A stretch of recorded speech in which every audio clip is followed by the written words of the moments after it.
वक्त तो हमें, या मैं अगर सहाफती जबान में कहूं तो जब मैं सहाफत की तालीम हासिल कर रहा था तो उस वक्त प्रोफेसर ने कहा था कि सहाफत के लिए जो पंचिंग बैग होता है वो पुलिस होती है। आप पुलिस के खिलाफ लिखिए, आपका खारी अखबार को बड़े मजे से पढ़ता है। तो आज हिंदुस्तान की सियासत में मुसलमान पंचिंग बैग हो गया है। हर तरीके से हमें कहीं ना कहीं जोड़ के मसले में उलझाकर अपनी बात मनवाने की एक कोशिश हो रही है, या हमें दिखाकर सबको मुत्तहिद करने की कोशिश हो रही है। इस चीज को वाज़ेह करते हुए या इस चीज से हम वाकिफ होते हुए मैं एक 3 फिगर्स आपके सामने रखता हूं। 4,09,000 और 4,80,000। अगर 2019 के इलेक्शन में हम ये 2 फिगर्स को देखेंगे तो 4,09,000 वोट कलमा कुंटला कविता को आए थे और 4,80,000 वोट बी अरविंद को यहां पे मिले थे। और मजमूई एतबार से अगर पुराने निजामाबाद डिस्ट्रिक्ट का जायजा लेंगे, आबादी के तनासुब से सरकारी इदारे शुमार के हिसाब से वो 25 लाख यहाँ पे आबादी है निजामाबाद डिस्ट्रिक्ट में, और 25 लाख में मुसलमानों की आबादी है 16%, जो होती है तकरीबन 4.5 लाख के आसपास में, 4.25 और 4.5 लाख के बीच में। आप देखिए कि 4,09,000, 4.5 लाख और 4,80,000। अगर हर घर का आदमी निकल के कल 2013 मई को वोट डालता है तो यही एक वोटों से पूरी तकदीर बदल जा सकती है। हम उम्मन मुसलमान अपने हक के लिए, अपने हुकूक हासिल करने के लिए, अपनी बेहतरी के लिए हर वक्त हम पीछे रहेंगे। अगर तेलंगाना तहरीक की मैं बात करूं तो हम सबसे लास्ट में उठे थे, मगर जब हम उठे तो तेलंगाना हासिल भी हो गया। सिर्फ यह है कि आगाज करना है। हम आगाज करने में पीछे रहते हैं, यही हमारी मजबूरी है। हम कभी भी लेड बैक एटीट्यूड जो के ये सोचना है कि सिर्फ निजामाबाद नहीं, पूरे मुल्क के 20 करोड़ मुसलमान जो परेशान हैं उनकी बेहतरी अगर आप चाहते हैं तो आपके निकल के वोट डालना। आप हर आदमी अपने आजू, जिस तरह अगर समझिए आपके अजीज अकारिब में किसी के पास शादी है तो जिस तरीके से आप लोग फोन करके दावतनामा देकर उन्हें मदऊ करते हैं शादी में आने के लिए, इसी तरह 13 मई की आप दावत हर आदमी एक दूसरे को फोन करिए और ये करिए कि वोट दिए नहीं दिए। एक और बात है, आसाम में ये चीज हो रही है।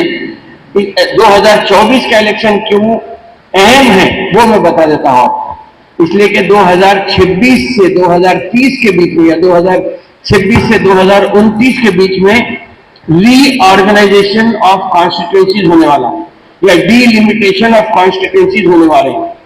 जब डीलिमिटेशन हो रहा है तो आसाम में एक समझिए फूलों को निकाल के किसी बाजू के मंडल में, वही बाजू की कॉन्स्टिट्यूंसी में डाल दिया गया है, और किसी एक डिवीजन को इसमें अगर इजाफा कर दिया गया तो फिर हमारे वोट की अहमियत खत्म हो जाती है।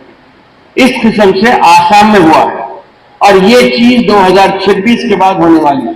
अगर 2024 में हमारी मवाफिक हुकूमत आती है तो मैं समझता हूं कि कहीं ना कहीं हमारा भी तहफ़्फ़ुज़ हो सकता है। एक दूसरी चीज ये है कि ये तो डिलिमिटेशन की बात है, साथ ही साथ सीए एनआरसी की बात हो रही है, दीन पर पाबंदी की बात हो रही है, दस्तूर को बदलने की बात हो रही है।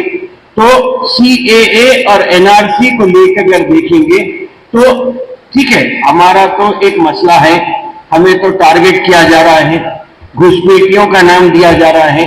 घुसपैठियों का नाम अगर दिया जा रहा है तो एक दिल्ली की तहसीसी एजेंसी ने कहा है कि यहाँ पे जो हिंदुस्तान में जो बाहर से आए हैं वो लोग जो आर्यन लोग हैं उन्होंने बाहर से हिंदुस्तान में लाए हैं, लेकिन हिंदुस्तान में जो अक्सरियत है वो हिंदुस्तान के ही लोग हैं।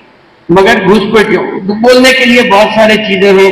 कहीं पे अगर पाकिस्तान की बात आई तो ये कहा जाता है कि मुसलमानों को पाकिस्तान से हमदर्दी है, मगर आप देखिए कि कहीं पर भी ऐसा नहीं है। मैं एक शेर अर्ज करता हूं कि सुल्तान जाएंगे ना सरदार जाएंगे, जन्नत में तो साहिब ईमान जाएंगे। सुल्तान जाएंगे ना सरदार जाएंगे, जन्नत में तो साहिब ईमान जाएंगे। मुल्क को जरूरत जब पड़े लहू की तो सरहद पे सर कटाने मुसलमान जाएंगे। ये हमारा जोश और जज्बा है।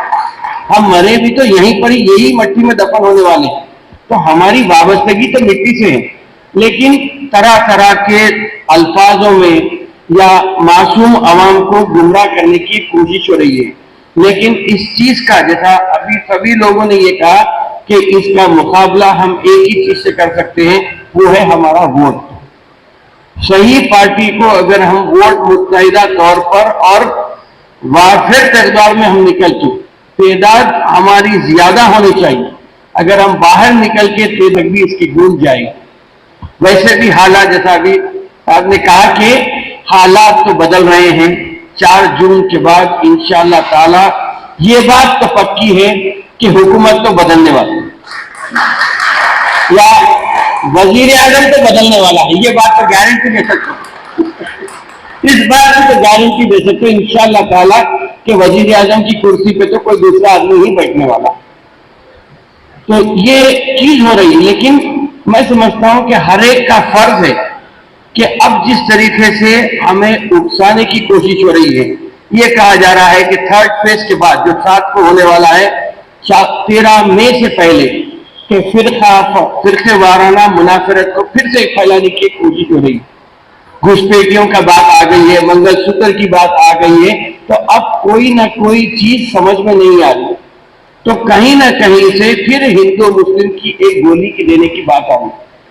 अगर तालीमी एतबार से सब लोग सोचने लगे तो आप देखिए कि 75 सालों में हिंदुस्तान की हुकूमत ने सिर्फ 50,000 करोड़ रुपए खर्च लिया था, और इन 10 सालों में यह खर्च 50,000 से 1.5 लाख करोड़ रुपए तक बढ़ गया। तो ये जो खर्च लिया गया है, ये 10 साल की हुकूमत ली। मरकजी हुकूमत की बात कर रहा हूं। तेलंगाना का बजट दिया जा रहा था, और तेलंगाना की नई हुकूमत ने अभी उबूरी बजट जारी किया है, जिसमें 2,263 करोड़ रुपए का बजट है हमारे लिए। अब जो अगस्त में जो बाज़ाब्ता तौर पे बजट का ऐलान होगा, उसमें तकरीबन 1500 से 1800 करोड़ का इजाफा होने जा रहा है।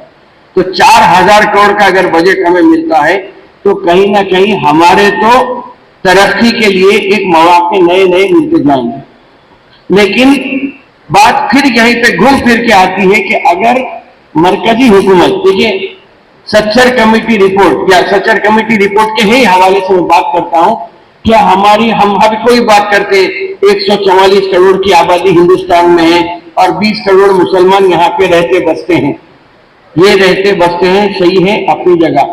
14% आबादी हिंदुस्तान में मुसलमानों की है, लेकिन 30% जेलों में मुसलमान है। जेलों की आबादी अगर देखेंगे तो जितने जेल में लोग हैं, उसमें 30% मुसलमान है। तो यकीनन हमारी तारीख बहुत अच्छी रही है, लेकिन फिल वक्त माजी को छोड़कर हाल और मुस्तकबिल की फिक्र करना बहुत जरूरी है। इसलिए कि बहुत सारे चीजें हुए थे। 75 साल पहले जब अखबार का आगाज हुआ था, उस वक्त भी मुसलमान कश्मकश में था। वो ये सोचने पर मजबूर था कि हम हिंदुस्तान में रहना बेहतर है या पाकिस्तान चले जाना। तो उस वक्त एक आगाज हुआ था। देखिए, पैसे वाला आदमी जो होता है वो सबसे ज्यादा बुज़दिल होता है। मौका मिलते ही वो छोड़ के, मुल्क हो या जगह हो, मुकाम हो, घर हो, छोड़ के भाग जाने की कोशिश करता है। रह जाते कौन है? जो उस जमाने के पैसे वाले लोग थे नॉर्थ इंडिया से, वो लोग पाकिस्तान को हिजरत करके चले गए। गरीब मुसलमान तो जा नहीं सकता था। स्पेन में भी ऐसा ही हाल हुआ था।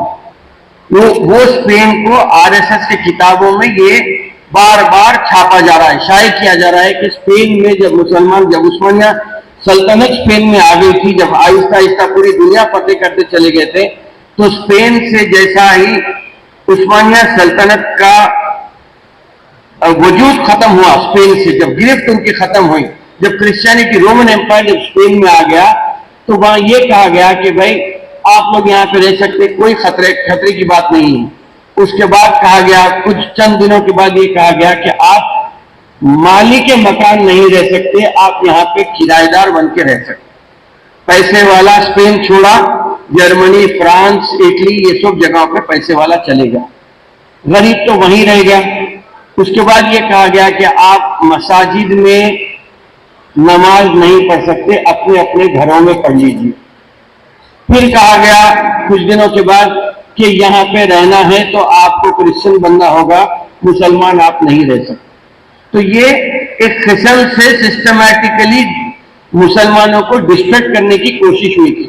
वही चीज यहाँ पे करने की एक कोशिश हो रही है, लेकिन मैं आपको इस बात की तमानियत देता हूं कि ये नहीं होने वाला है यहाँ हिंदुस्तान में, इसलिए कि वो जमाना अलग था, ये जमाना अलग। आज 20 करोड़ मुसलमान यहाँ पे रहते हैं। एक हालिया अरसे में 3 साल पहले दिल्ली में एक मीटिंग हुई थी, तकरीबन 16 उर्दू अखबार के एडिटर्स वहां पे थे, और मीटिंग की सदारत information broadcasting minister mister Anurag Thakur कर रहे थे। तो वहां पर भी ये बात आई, तो मैंने ये कहा कि क्या करेंगे आप जिस तरीके से जो नफरत फैला रहे हैं, क्या आप समझते हैं कि इस नफरत से मुसलमान जेल में चले जाएगा, या मुसलमान को आप डिटेंशन सेंटर में डाल देंगे, या मुसलमानों का कत्लेआम कर देंगे? मैं बोला, mister Anurag Thakur, we are 20 crore. अगर आप बे ऑफ बंगाल में भी डालेंगे तो समंदर उबल के बाहर आ जाएगा। अगर अरेबियन सी में भी डालेंगे तो वहां पर भी बस नहीं होंगे। बोला, आप किस किस्म का हिंदुस्तान बना रहे, आपकी हुकूमत? बोला, आप खुद क्या बात कर रहे हैं? वो बोला, उर्दू अखबार आप आराम से देख लीजिए कि उर्दू अखबार वजीर आजम नरेंद्र मोदी हो या मोहन भागवत हो या खुद आप अनुराग ठाकुर हो, आपके बयान उर्दू अखबार में आते, आपको कोई शक करने की जरूरत नहीं है। लेकिन अगर आप ये समझते हैं कि इस किस्म के जो आपकी मंसूबाबंदी है या आपके जो साजिशें हैं, उससे आप मुसलमान को डराने की कोशिश कर रहे हैं, तो मैं आपको वाज़ेह तौर पे एक ही बात कह दूंगा कि मुसलमान आज ईमानदारी की बात यह है कि अपने बाबा से और चिचा से नहीं डरता, आपसे क्या डरेंगे? आप लोग क्या करने की कोशिश कर रहे हैं? तो बोला, आप डराइए मत, मगर मैं आपको ये जरूर कहूंगा कि मुसलमान डर रहा नहीं, मुसलमान सोच रहा है। और सोच, इंसान जब सोचने लगता है तो आप ये समझ लीजिए कि इनकलाब आने वाला है, और इंशाअल्लाह 2024 में वो इनकलाब का खुलासा या इनकलाब के नतीजे हमारे सामने आ जाए इंशाअल्लाह ताला। 4 जून को यकीनन मैं मानता हूं कि वजीर आजम की कुर्सी पे तो कोई और ही बैठने वाला है, ये बात तो पक्की है। बस आप लोग तय कर लीजिए, फोन पे, व्हाट्सएप पे, राष्ट्र तौर पे एक और जुमा बाकी है हमारे लिए, एक ही जुमा बाकी है। हर मसाजिद में आप देखिए, मैं फिर से एक बार ये जरूर है कि मसाजिद से हम अपील कर रहे हैं, सबसे अच्छी बात यह है कि हम पार्टी का नाम नहीं ले रहे, हम ये कह रहे हैं कि वोट दो। इसलिए कि अगर पार्टी का नाम लेंगे और अगर सर पे टोपी है, मुंह पे, चेहरे पे अगर दाढ़ी है, तो ये दूसरे तरीके से इसको फैलाने की कोशिश हो रही है। इससे आगाह होकर हम ये कहेंगे कि सिर्फ वोट का इस्तेमाल करना है। और जैसा कि मैंने कहा कि 4,09,000, 4,80,000 और 4.5 लाख, बस हम बाहर निकलना है। अगर बाहर निकलेंगे तो 15%। देखिए, एससी भी परेशान है, एसटी भी परेशान है। बिहार की अगर मैं बात करूं तो बिहार में भी एक बात है, बिहार का 3 महीनों तक बिहार में पानी, सैलाब की वजह से लोग जहां जमीन मिलती वहां पे गुजारते हैं वक्त अपना, तो वहां के लोगों के पास भी दस्तावेजात नहीं है। सीए एनआरसी में उनको भी परेशानी होने वाली है, मगर फिल वक्त पंचिंग बैग हम हैं। हमारे बाद क्या होने वाला है? एससी एसटी की बारी आने वाली है।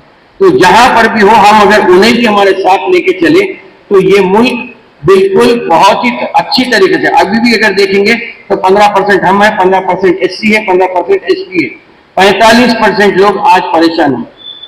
तो बहरहाल वक्त बिल्कुल खत्म पे है, मैं अपनी बात को यहीं पे खत्म करता हूं। बस यही उम्मीद है कि इंशाअल्लाह ताला वक्त को दीजिए। आसाम में लोग वोट देकर ये वोटर स्लिप अपने पास रख के ये बता रहे कि मैं वोट दे के आया, मैं हिंदुस्तान का शहरी हूं। ये भी एक मुहिम हो रही है, तो हम ये भी बता सकते कल CNRC में कि हम वोट डालें, यहाँ के शहरी। तो ये सब चीजें हैं, आप जहां तक हो सके बात को पहुंचाइए ताकि ये बात आम हो और लोग निकल के वोट डालें। बहरहाल मैं सब मुंतजमीन का, आप सबका, आप मौजूदीन का भी शुक्रिया अदा करता हूं और